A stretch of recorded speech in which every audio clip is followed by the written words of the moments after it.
Oh, I'm on. Good morning, Aries.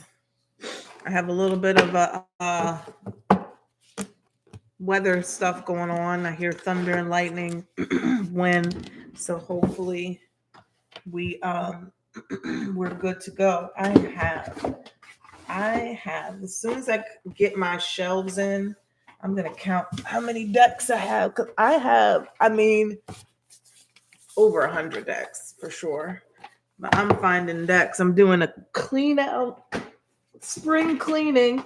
Uh, spring cleaning, and I just have decks everywhere. I have decks. I have decks. This is like I have decks right here. I just dropped something, and it's just for days, for days, for days. I have a huge tub in my guest room. I've got abundance oracles, patterns of the progress. Let's see here. I'm gonna start using these again. Yes or no, when and how. Decks.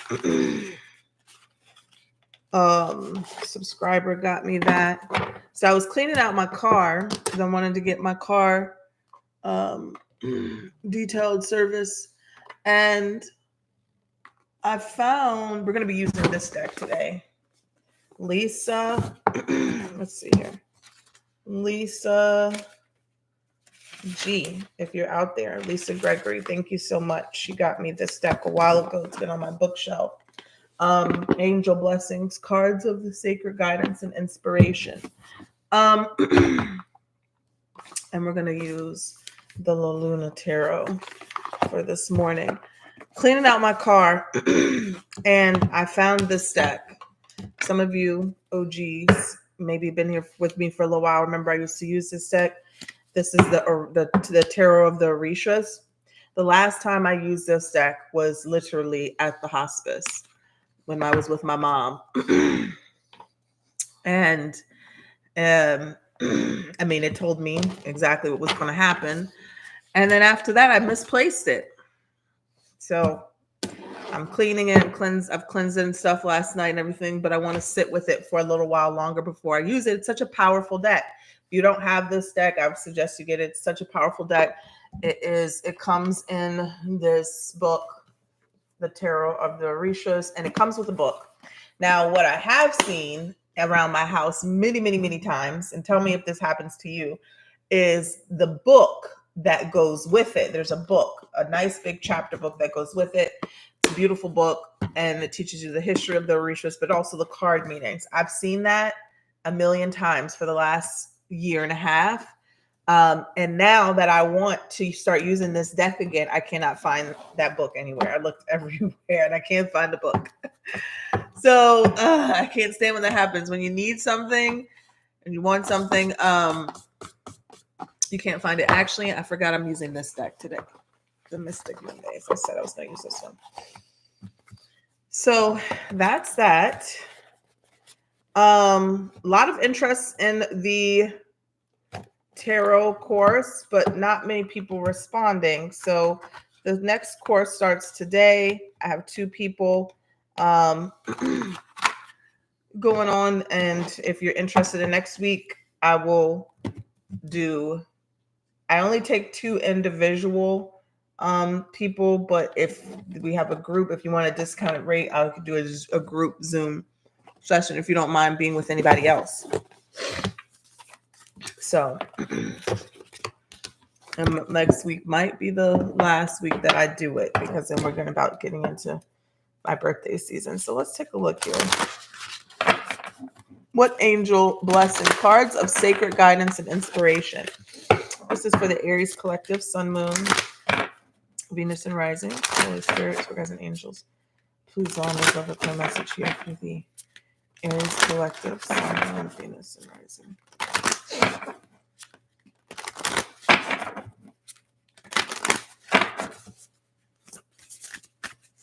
I don't think I've ever used this one before. What does Aries need to see? What guidance do they need today? All right. Okay. These cards are beautiful. We got Shekinah, number 24, which is unity. Shekinah. could see that. And I'm going to pull, I'm going to look at the book and see what it's talking about here. So Lisa Gregory, if you're out there, thank you for this deck. A lot of my decks, almost literally like 90% of my decks have come from subscribers. Remember the first year I started, I used to get decks like droves every single day. Every single day I was getting decks. Let's see, Shekinah Unity, number 97. What is this guidance for today? And it says, for the splendor of the Shekinah, I hope I'm saying that right, traverse the world from one end to another with a radiance greater than that of the globe of the sun. And everyone who made use of the splendor, on him no flies and no gnats did rest. Neither was he ill, nor suffered he any pain. No demons got power over him. Oh, this is from the book of Enoch. Neither were they able to injure him. It says the Shekinah has been referred to as the divine manifestation of God's presence. Okay, let me read that again. The Shekinah has been referred to as the divine manifestation of God's presence, God's active light, and a mighty cleansing light that the angels enter before prayer. It says, as the bride of the Lord, she is the manifestation of God in humans. She redeems us from all evil and liberates us. In the tumult, when God drove Adam from the Garden of Eden, the Shekinah remained under the tree of life as a tremendous source of healing and protection. In the Torah, the Shekinah was sent into exile along with Adam to lead the Shekinah back to God and to unite her with him is the true purpose of the Torah. The essence of our work is to reunite both our earthly self and our eternal self with God. Okay, so I'm going to read this one part here. It says, the first thing to recognize is that you are a unique manifestation of an important aspect of the divine. Most of us have forgotten this. Your life task is to transform your body temple into a pure dwelling place of the eternal. Okay, it says, God is seeking a direct communication with you and longs for your return. Put aside judgments and unworthiness and open your heart. All right. So this card is about being connected to source, the divine, remembering your power. And it also said something here about protection. So if you were feeling like anything, like any type of spiritual attacks or anything like that, it's showing that you are protected in some way. So maybe somebody may have felt under attack. Maybe somebody may have felt that somebody was in your energy. I'm going to pull from the Mystic Mondays. If you hear Pugsley in the background, don't mind him. He's barking at the construction workers. Let's see here. What is the energy for today for Aries? Sun, Venus, and Rising. This is for Aries using the Mystic Monday Tarot. Okay. Beautiful confirmation there. The lovers, unity, the lovers. Number 26. Shekinah is 6. Shekinah is 24, reduces to 6. The lovers is 6. Something about balance and harmony. We have King of Swords, protection, clarity, truth, authority. All right. Let's see. One more here. And we have the Ace of Cups. Beautiful. Okay.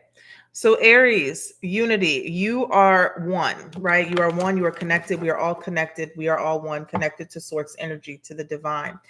Whenever I see the lovers, this is also about being connected to the divine source energy, your heart space, right? A connection. It could definitely be a sacred connection that comes through the divine, right? A spiritual soulmate connection, whether it's romantic or whether it's enduring, whether it's a friendship, it's platonic, because soulmates don't always have to be romantic, but it is spiritual. It is divinely guided.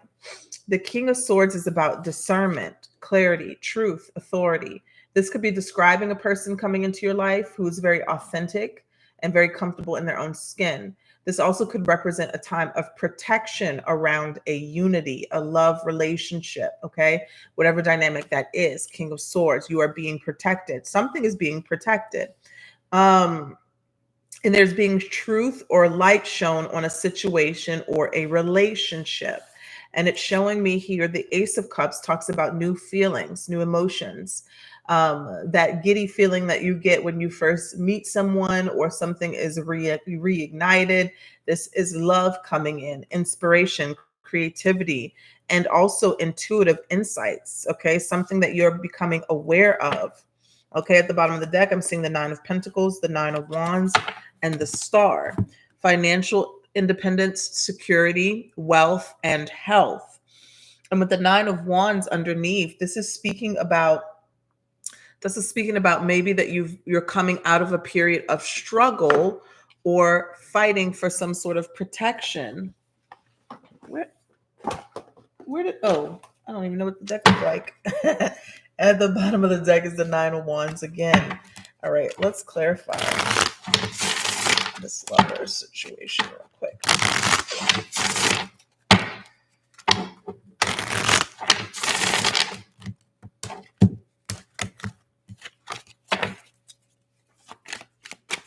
Hello everyone.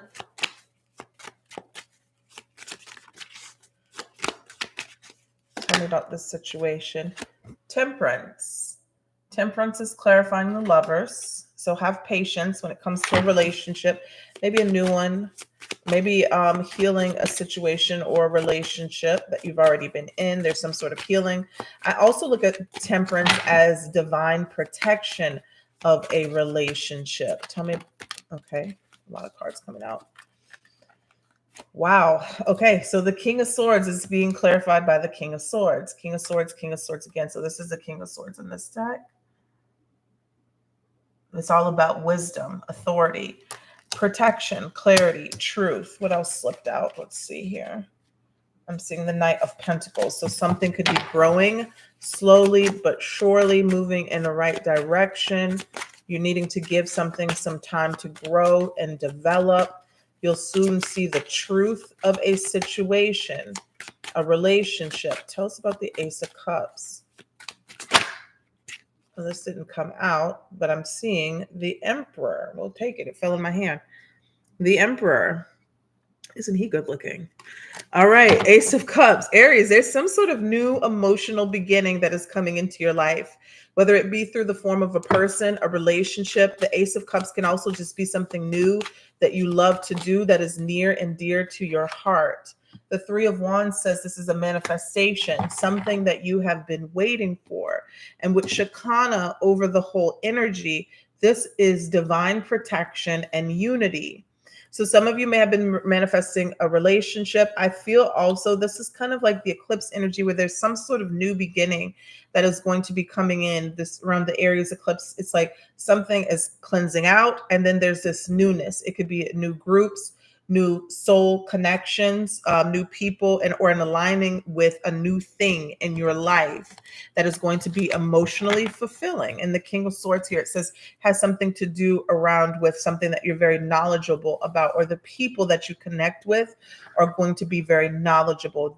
There's a lot of discernment. There's a lot of learning from one another, whether it's romantic, friendship, platonic, or work related. Okay. There's going to be learning from one another. All right. So that's what I have for you guys. Take care. I'll be back later with the weekly because I didn't do it yet. Okay. Talk to you guys later. Bye.